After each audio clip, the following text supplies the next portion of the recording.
que fome! Gente, vamos fazer uma pizza comigo?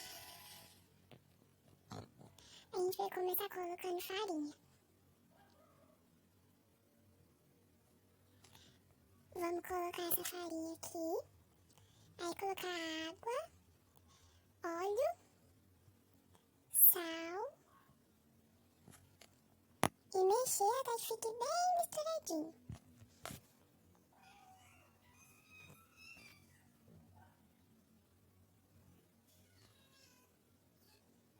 Agora a gente vai utilizar um rolo e vai amassar ela até ela ficar com formato de círculo. Agora eu vou cortar um tomate.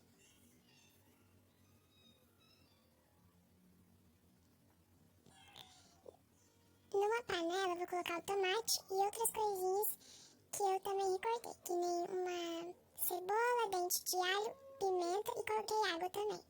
E coloquei um pouquinho de sal. Aí mexe.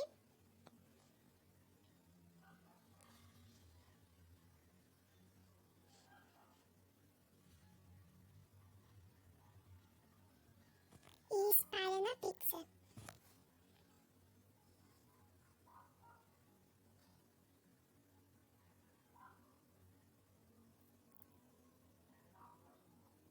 Coloquei um pouquinho de queijo ralado e tomate.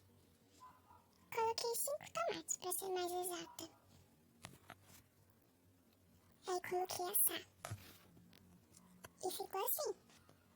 Agora é só comer.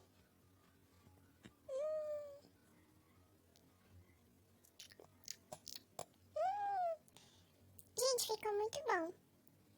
Até o próximo vídeo.